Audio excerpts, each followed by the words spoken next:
Welcome to the Horror Hour, where your darkest fears come to life. Each episode delves into spine-chilling tales, eerie phenomena, and the unsettling unknown. Join me as we explore the stories that make your skin crawl and your imagination race. Turn down the lights and let the horror begin.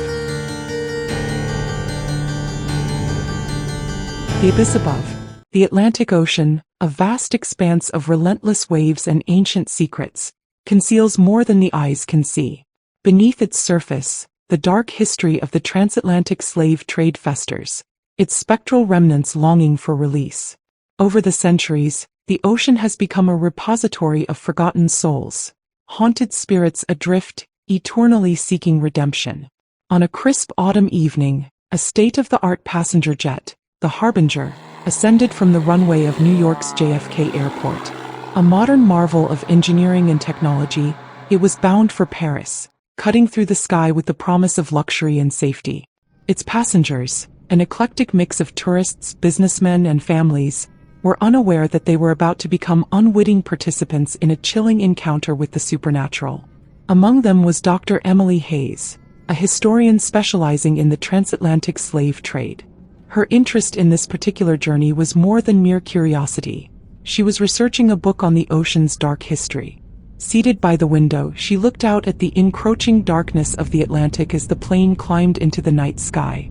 As the flight progressed, a strange unease began to settle over the cabin. The crew reported intermittent malfunctions with the aircraft systems, unexplained turbulence, flickering lights, and unsettling sounds that seemed to emanate from the very bowels of the plane. The captain, Captain Jameson, attributed these disturbances to the typical quirks of a transatlantic flight but remained vigilant. Emily's research had led her to an old ship's log detailing the harrowing journey of a slave ship lost at sea. The accounts of suffering and despair from those logs seemed to resonate with the disturbances she was experiencing.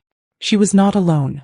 Several passengers began to experience unsettling phenomena, cold spots, whispers in the darkness, and the inexplicable feeling of being watched. As the plane flew deeper into the Atlantic, the disturbances grew more intense. The air grew colder, the turbulence more violent. An inexplicable sense of dread permeated the cabin. Shadows seemed to move independently of the plane's motion, and the passengers' dreams were plagued by visions of shackled figures and anguished cries. Emily, driven by a mixture of fear and academic curiosity, began to delve into her research on the plane. Her investigation revealed a horrifying connection between the disturbances and the slave trade. Ghosts of those who had perished in the dark holds of lost ships were now haunting their flight.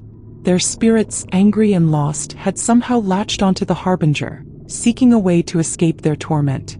As the haunting intensified, the crew and passengers were forced to confront the reality of their situation. Crew members who went to investigate the cargo hold were never seen again.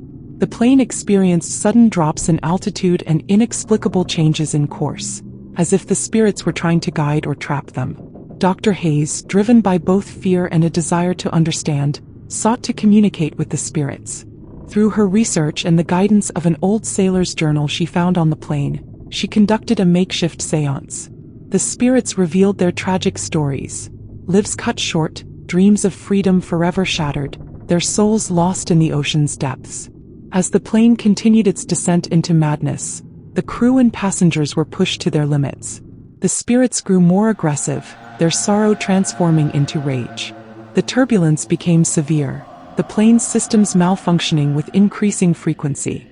In a desperate bid to appease the spirits and restore order, Emily and a few brave souls, including Captain Jameson, attempted to recreate a ceremonial release, hoping to provide closure to the restless souls. They read from ancient texts, performed rituals, and made symbolic offerings. The plane's descent into chaos reached its climax as they neared the waters where many of the lost ships had met their fate. The spirits' rage peaked, and the aircraft seemed to be pulled toward the ocean's surface. With the rituals reaching their zenith, a moment of intense energy enveloped the plane.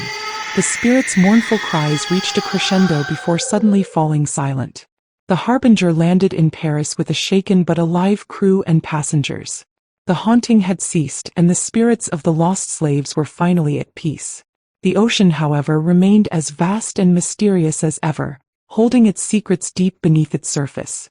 Dr. Emily Hayes's research into the flight and its eerie events became a significant part of her work. The world knew more about the dark past of the Atlantic, but the stories of those lost souls lived on, a reminder of the ocean's enduring mysteries and the souls it had consumed.